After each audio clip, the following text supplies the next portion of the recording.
Estamos de regreso en CNN Chile Radio, AM, junto a Fresia Soltov y Fernando Paulsen. 8 de la mañana con 35 minutos, agenda económica con Sebastián Aguirre. Hola Fernando. Hola Fresia. ¿Qué tal? ¿Cómo están? Comenzamos Agenda Económica, edición de jueves 21 de noviembre. Estamos partiendo esta edición con un par de datitos en materia económica de lo que está pasando en los mercados. El dólar a esta hora está abriendo 973 pesos en línea con lo que había cerrado el día de ayer, y un precio del cobre que a esta hora está partiendo con una leve caída, $4 con 18 centavos la libra para el metal rojo a nivel internacional, caída de 0,32%, es parte de lo que está marcando entonces el inicio de esta jornada. Un tema con el que partimos esta edición de Agenda Económica tiene que ver con el informe que entregó ayer el Banco Central del Informe de Estabilidad Financiera, el IEF, que corresponde al segundo semestre de 2024. Este es un documento bien relevante porque el Banco Central en este informe lo que hace es analizar cuál es la situación del mercado financiero a nivel nacional. Y ayer, en una presentación ante la Comisión de Hacienda del Senado, Rosana Costa fue entregando algunos de los detalles que trae este informe de estabilidad financiera, que es bien relevante porque, como decíamos, muestra el diagnóstico que tiene el banco respecto a la situación, no solo a nivel local, sino a nivel internacional. Y ya sabemos que si el músculo de la actividad económica está en los sectores productivos, bueno, la circulación sanguínea, digamos, del cuerpo de la economía nacional está precisamente en el sector financiero. Por eso es tan relevante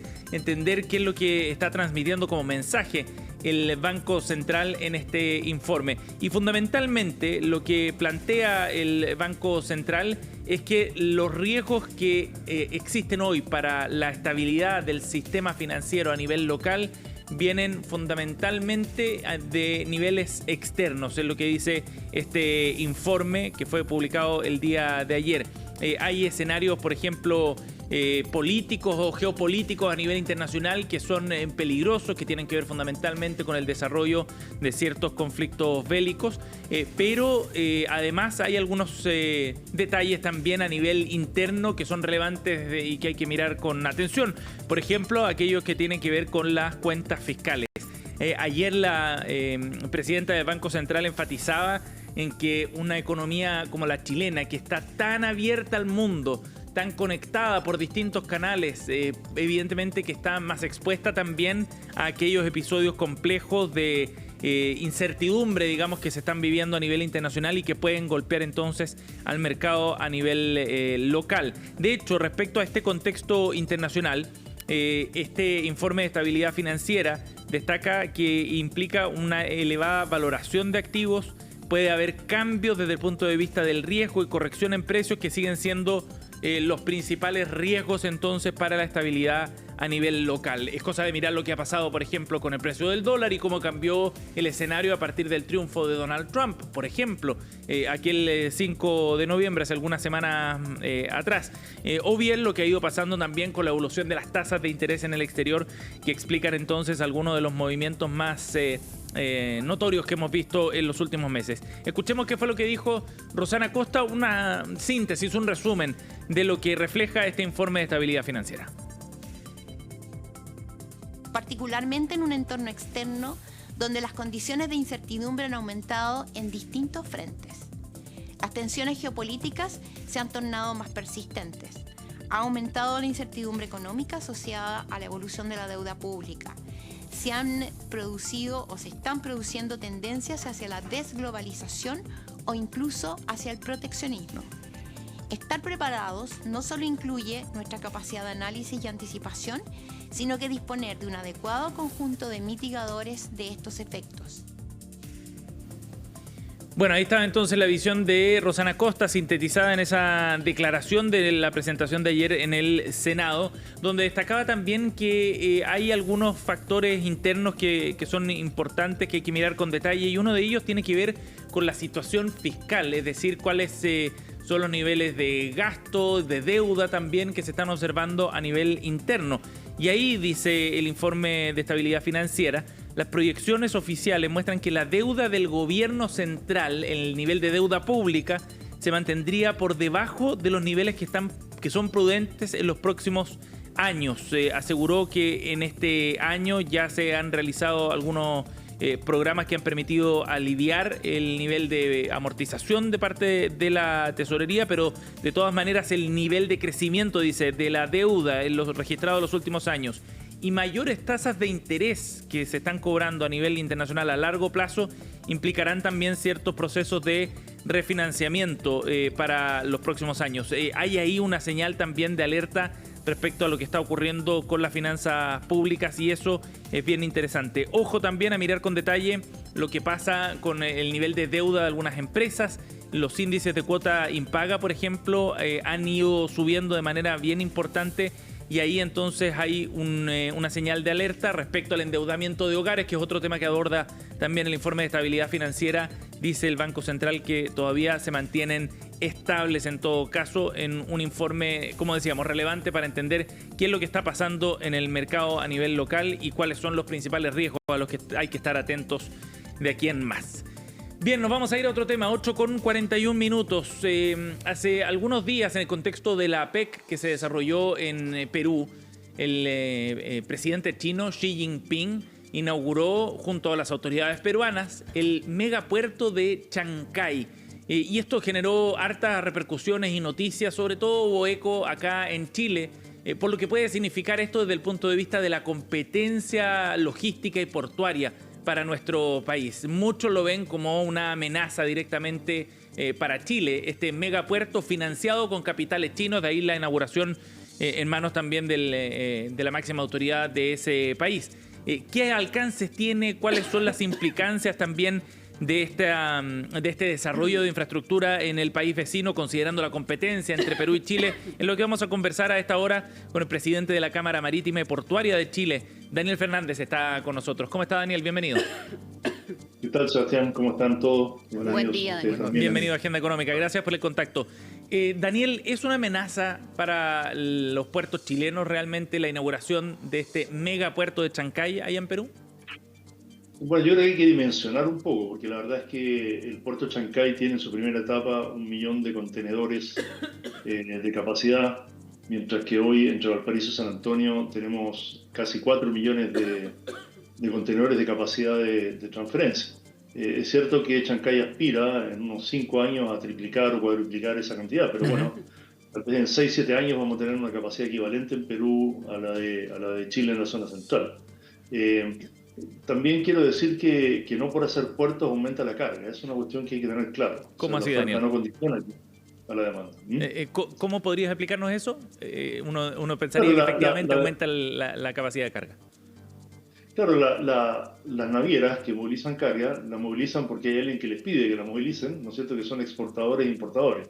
La exportación e importación de un país depende del tamaño de la economía, de su dinamismo y de los convenios o aperturas internacionales que tenga. Entonces, si nada cambia en términos del movimiento de carga, me refiero a la demanda por mover carga, bueno, por más que tú agregues capacidad, lo que puede hacer es reducir congestión, eventualmente reducir costos, pero no va a cambiar la estructura de la demanda por esa sola razón. De acuerdo. Ahora, me imagino que en todo caso es una señal también la que da China desde ese punto de vista de apostar por la construcción de un puerto de este tipo. El mismo Xi Jinping lo destacaba como un corredor importante marítimo para conectar al mercado asiático con Perú. En ese sentido, ¿cómo interpreta entonces la señal que da China al hacer esta inversión ahí en Perú? Bueno, ellos movilizan hoy día los productos por ¿no es cierto? Bueno, ellos están ampliando Callao, básicamente, eso es lo que están haciendo. O sea, los productos movilizados por Callao hoy día tienen mucha congestión, entonces hacen un puerto 70 kilómetros al norte de Lima, que es poco, ¿cierto? Claro, para ampliar esa capacidad. Ellos tienen un problema local. Ahora, es cierto que ellos aspiran, y eso es una apuesta, a tener un puerto hub de la costa Pacífico Sur, esto es, que lleguen grandes naves portacontenedores desde China o desde Asia, desconsoliden allí su carga y luego con otras naves de tamaño mediano se transborde hacia los puertos que están en la costa sur del Pacífico sudamericano, que, bueno, entre ellos está Chile, está el norte de Colombia y otros países. Pero eso es una cierta apuesta estratégica de largo plazo que va a depender totalmente de cómo las navieras definan sus itinerarios para atender a la demanda que tienen. Ajá. Y en ese sentido, Chancay ofrece algunas ventajas, por ejemplo, desde el punto de vista competitivo, respecto a la oferta portuaria que tiene Chile hoy. Bueno, a ver, dos cosas. Una, Chancay puede atender naves de gran tamaño. Estamos hablando de naves que son de 400 metros de lora o largo, 60 de manga o ancho, y 16 metros de calado o profundidad, que Chile no tiene hoy. Chile no tiene la capacidad para recibir esos buques. Ahora, la pregunta que hay que hacerse es si necesitamos tenerla, ¿no es cierto? Y la verdad es que, dada la estructura de la demanda, el tamaño de la economía, no se puede pensar que en el corto plazo tengamos el arribo de esas naves, primero. Y segundo, que no hay tantas naves de esas, porque recién se están construyendo en astillero. Las navieras lo han solicitado. Entonces, esa ventaja puede ser de largo plazo si es que en Chile no hacemos alguna inversión que habilite, diría yo, un par de sitios en todo Chile para recibir ese tipo de naves. Ahora, la ventaja real es la logística. O sea, Chancay no es solo un puerto. Claro. Hay un túnel, ¿no es cierto?, para acceder de forma por vialidad, hay un sistema ferroviario que se está construyendo, y en Chile tenemos ese problema. No tenemos problemas de capacidad de transferencia de carga en el puerto. Tenemos graves problemas en los accesos, por congestión, por falta de inversión en ese lugar. Entonces, nosotros tenemos que eficientar eso antes que pensar responder con más capacidad en los puertos. O sea, eficientar la conexión de los puertos de Valparaíso y San Antonio, por ejemplo, con el resto de la cadena logística. Sí, mira, en San Antonio, por dar un ejemplo, tenemos un problema conocido hace bastante. Sin embargo, yo el lunes, por ejemplo, fui temprano a San Antonio. Voy a San Antonio cada tanto, pero no había ido un lunes en la mañana temprano. El nivel de congestión, las dificultades, los riesgos de accidente, los pavimentos en un estado deplorable. Claro, yo digo, ¿por qué tanto en especial esto? No, es que además los lunes, porque parte el turno, pero en general todos los días tenemos ese problema. Entonces, ¿cómo puede uno pretender hacer un puerto de gran escala cuando los accesos al puerto actual son realmente una vergüenza? Entonces, focalicemos la inversión donde necesitamos focalizarla, que es en los accesos a los sistemas portuarios. De acuerdo. Estamos conversando con Daniel Fernández aquí en Agenda Económica, presidente de la Cámara Marítima y Portuaria de Chile, Camport. Daniel, ¿y esa responsabilidad de quién es? La responsabilidad, por ejemplo, de mejorar los accesos a los puertos, de mejorar las condiciones para evitar congestión en la llegada a San Antonio o Valparaíso u otros puertos a lo largo del país. ¿Es responsabilidad del Estado, de las concesionarias? ¿De quién es la responsabilidad? Bueno, la responsabilidad de la vialidad en Chile es del Ministerio de Obras Públicas, del Ministerio de Vivienda en las zonas urbanas, bueno, y de la municipalidad en ciertos lugares, pero eso no viene al caso aquí. De los concesionarios, bueno, si no te concesionan, tú no tienes responsabilidad. Es el Estado el que tiene que definir lo que quiere concesionar. Entonces, si tú tienes una concesión de la Ruta 78, que es la que accede a San Antonio, o de la Ruta 68, que es la que accede a Valparaíso, y llegas a un punto trunco a la entrada de la ciudad y no haces toda la obra, ¿no es cierto?, de penetración en la ciudad para que lleguen los camiones al puerto, obviamente que se genera un problema. En el caso de Valparaíso está mejor gestionado. Hay un túnel en el Muelle Barón por donde entran los camiones y luego está el camino de la pólvora y una zona de consolidación de espera de camiones en la zona alta que se llama SEAL. Eso está mejor, digamos, pero en San Antonio no hay nada, realmente no hay nada. Y eso es responsabilidad, evidentemente, de las autoridades que gestionan la vialidad. Y en el caso de ferrocarriles, de la empresa de ferrocarriles, nosotros no hemos visto un plan de desarrollo potente que implique inversiones fuertes de acceso a los puertos. O sea, es impensable hacer puertos de gran escala sin ferrocarriles de gran escala. No puedes tener una nave que llega, descarga 5.000 contenedores en un día y tiene 5.000 camiones tratando de entrar y pasando por la ciudad para poder movilizarlos. ¿Te fijas? Eso es bien absurdo. Entonces, estamos poniendo mal el foco desde mi punto de vista. Ahora, ese puerto, el megapuerto peruano, evidentemente que no trata solamente material que tiene su existencia o su origen en Perú. También eventualmente puede canalizar otro tipo de países como Bolivia, que no tiene, por ejemplo, salida al mar, podría salir por ahí y eso generar otro problema desde el punto de vista de las relaciones internacionales. Hola Fernando, ¿qué tal? Buen día. Hola. Mira, la verdad es que, de nuevo, esa es una aspiración. O sea, ellos van a mover la carga de ellos. Sí. Ahora, la aspiración es que una nave, por ejemplo, que lleva cobre a China desde Chile, se transfiere una nave mediana, vaya a Chancay, ahí haga un transbordo, una nave más grande y se lleve esa carga a China, por decirlo algo gráfico. Eso no va a suceder, porque los tiempos de espera en esos cambios, ¿no es cierto?, en esos transbordos y los costos son muy altos. Entonces, las mineras chilenas contratan transportes directos, exclusivos, digamos, hacia el lugar de destino. Entonces, y respecto a los corredores bioceánicos, yo que trabajé en el sector público desde los años 90 o antes incluso, la verdad es que los vengo escuchando del Banco Interamericano de Desarrollo, de los países, estudios, y la verdad es que nunca se avanza mucho. Pues yo creo que no es razonable pensar que alguien que está en la zona de centro de Brasil va a sacar la carga por Perú en vez de sacarla por el puerto de Santos en Brasil, porque los costos de transporte terrestre son enormes, hay que pasar una cordillera. En cambio, cuando uno embarca en Santos, bueno, el transporte marítimo es de mucho menor costo por kilómetro que el transporte terrestre. Entonces, realmente no creo que eso sea algo tan relevante. El caso de Bolivia es distinto, como tú dices, porque bueno, hay cercanía. Sí, pues.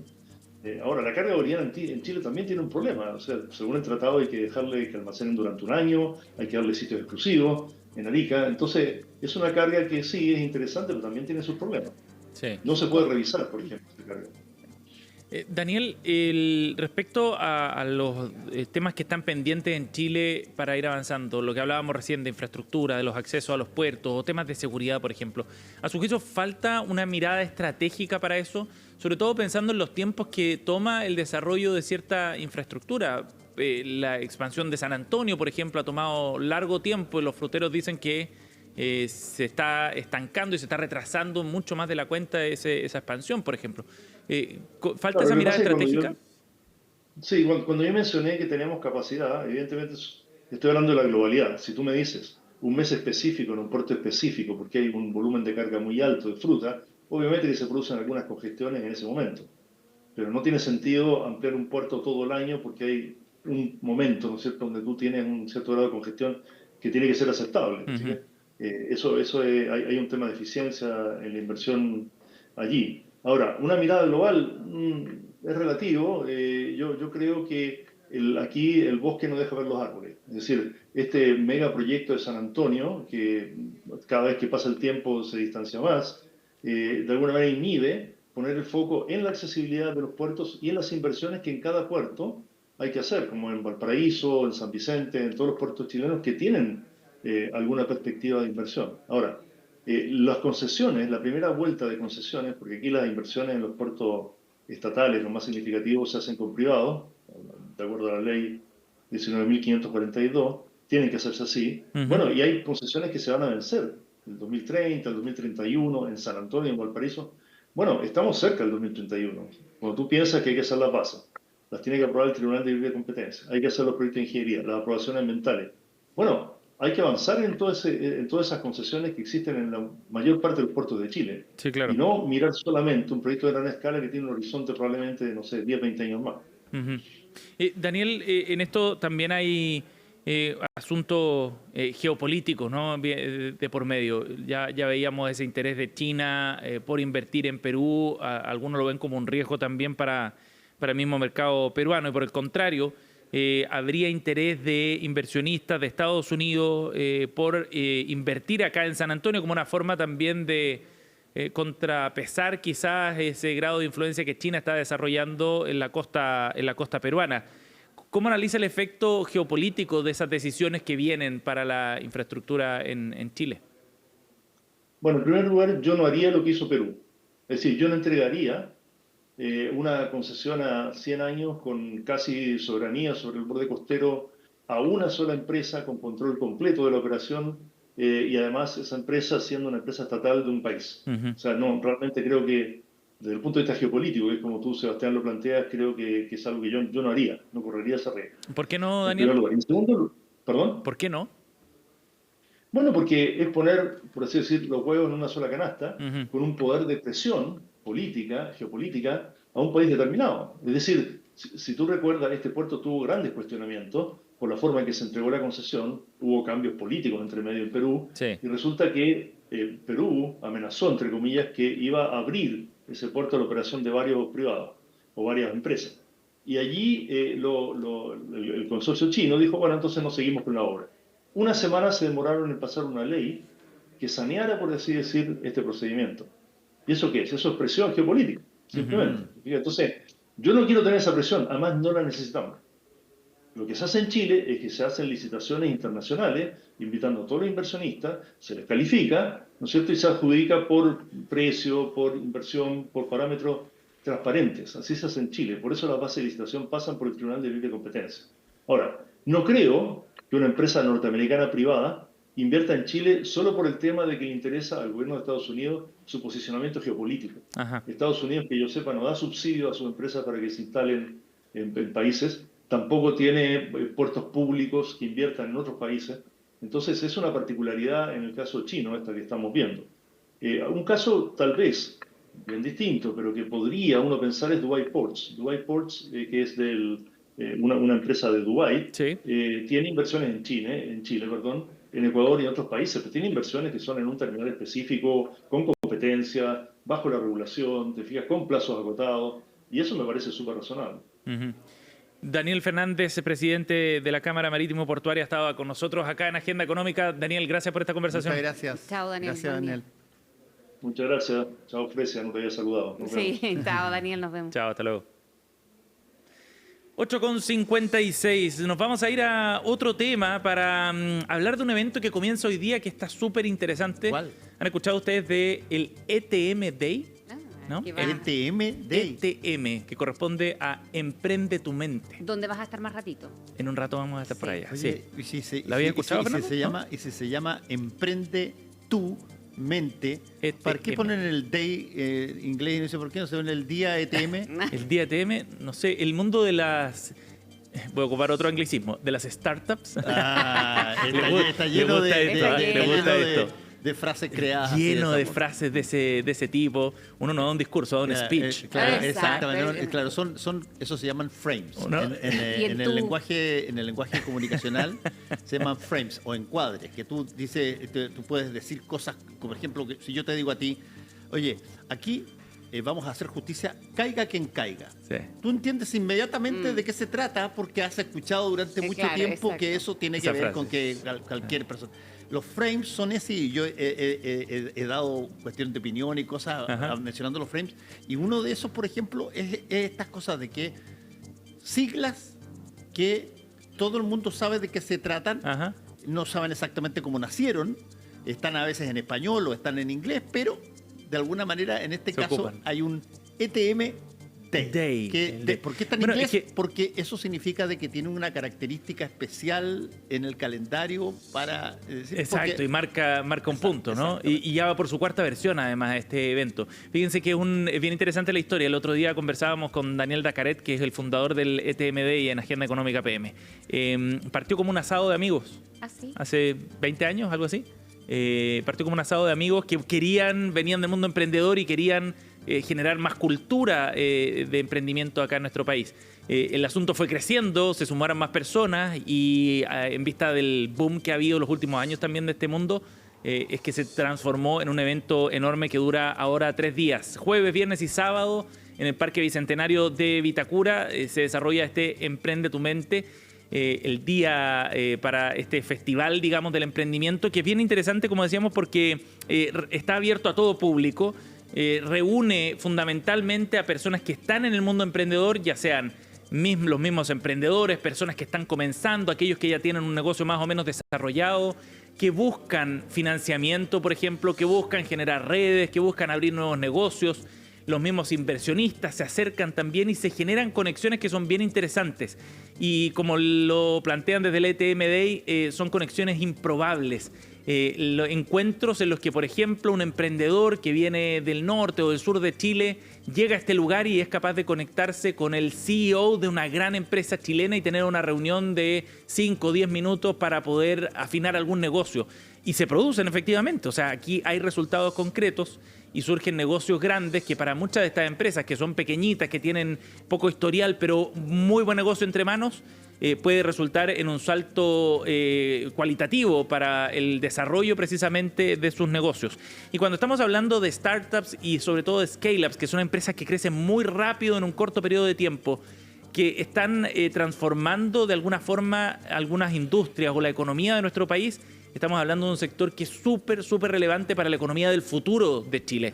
El último estudio de Endeavor, lo comentamos hace algunos meses acá en Agenda Económica, mostraba que estas empresas, las scale-ups, que crecen tan rápido en un corto periodo de tiempo, solo representan el 1% de las empresas del país. El 1%.